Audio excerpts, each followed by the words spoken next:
Good morning students. आज हम आपको कैथोड किरणों के बारे में बताएंगे। कैथोड किरणें क्या होती हैं? कैथोड किरणें जूलियस पल्कर ने सन 1864 ईस्वी में बहुत कम दाब पर विसर्जन नलिका में कैथोड तथा एनोड के मध्य विसर्जन करा था। अर्थात उन्होंने कैथोड और एनोड के मध्य क्या करा था, एक एक्सपेरिमेंट करा था, जिसमें उन्होंने पाया कि जो कैथोड के सामने वाली दीवार होती है, कैथोड के सामने वाली जो दीवार होती है, उस पर क्या होती है, एक प्रतिदीप्ति उत्पन्न होती है।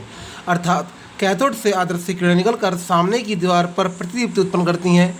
जो प्रतिदीप्ति उत्पन्न करती थी, उस प्रतिदीप्ति को ही आपका जूलियस पल्कर ने कैथोड किरणों का नाम दिया था। इन्हीं किरणों के नाम से हम कैथोड किरणें भी कहते हैं। कैथोड किरणों की विशेषताएं, ये आपका क्या है, कैथोड है, और आपका क्या है, एनोड है। यहाँ से आपकी क्या निकल रही है, किरणें निकल रही हैं। कैथोड से आपकी क्या निकल रही है, किरणें निकल रही हैं। जो आपकी क्या है, एनोड पर क्या कर रही हैं, प्रतिदीप्ति उत्पन्न कर रही हैं। विशेषताएं, कैथोड किरणें सूक्ष्म धनावेशित सूक्ष्म ऋणावेशित कणों से मिलकर बनी होती हैं। जो आपकी कैथोड किरणें होती हैं वह सूक्ष्म ऋणावेशित कणों से मिलकर बनी होती हैं। कैथोड किरणें वैद्युत क्षेत्र में धनावेशित भाग की ओर विक्षेपित हो जाती हैं। इसका वेग जो है प्रकाश के वेग के क्या होता है, बराबर होता है। कैथोड किरणें आपकी सीधी रेखाओं में चलती हैं। नेक्स्ट टॉपिक आपका इलेक्ट्रॉन की खोज। इलेक्ट्रॉन की खोज आपको पता है, ईट पर नाच। इलेक्ट्रॉन की खोज आपकी जे टॉमसन ने की थी। जे टॉमसन ने बताया था कि इन किरणों के लिए E/m का मान नियतांक होता है। कैथोड किरणों ने बताया कि जो आपकी इलेक्ट्रॉन की खोज थी, इसके लिए E/m का मान क्या होता है, आपका नियत होता है। ये कैथोड की प्रकृति विसर्जन नलिका में भरी गई गैस की प्रकृति पर निर्भर नहीं करती हैं। जो आपकी इलेक्ट्रॉन होती हैं, ये क्या होता है, जो आपकी गैस की प्रकृति होती है उस पर निर्भर नहीं करती हैं। अगला कैनाल किरणें। कैनाल किरणों को हम धन किरणें कहते हैं। कैनाल किरणें आपकी धन किरणों के नाम से जानी जाती हैं, जिसे आपका गोल्डस्टीन ने प्रतिपादित किया था। गोल्डस्टीन ने बहुत कम दाब पर विसर्जन नलिका में एनोड तथा छिद्रित कैथोड के मध्य विद्युत विसर्जन क्या प्रवाहित की थी, जिससे उन्होंने पाया कि जो आपकी छिद्रित कणों से जो किरणें होती हैं वो आपकी अदृश्य किरणें निकलती हैं, जिनमें कुछ किरणें एनोड के सामने वाली दीवार पर स्फुरदीप्ति उत्पन्न करती हैं, जिन्हें हम कैनाल किरणें कहते हैं। जो आपकी किरणें होती हैं वो आपकी क्या करती हैं, जो आपकी एनोड के सामने वाली दीवार होती है उस पर एक प्रतिदीप्ति उत्पन्न करती हैं, जिसे हम धन किरणें या कैनाल किरणें कहते हैं।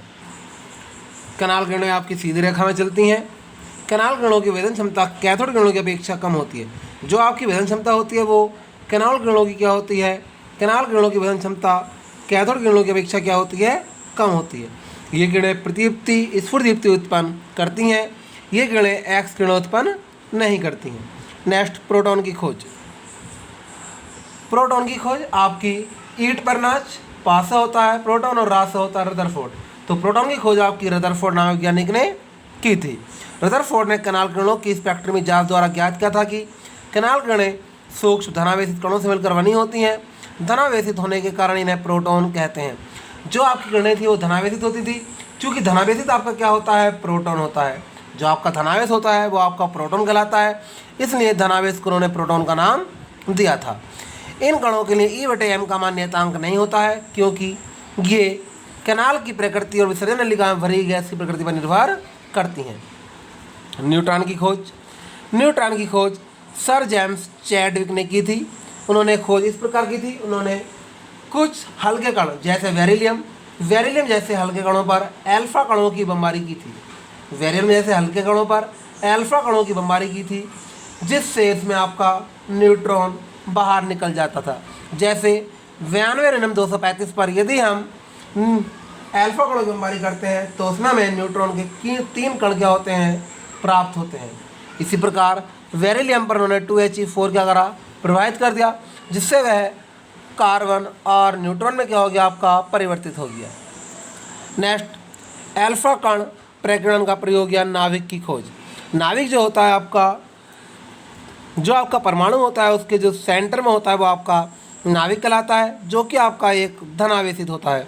रदरफोर्ड ने सोने की एक पतली पन्नी ली थी, उस पर एल्फा कणों की बौछार की थी, जिससे एल्फा कणों के प्रकीर्णन के प्रयोग से जो उन्होंने निष्कर्ष निकाले उसे उन्होंने नाभिक का नाम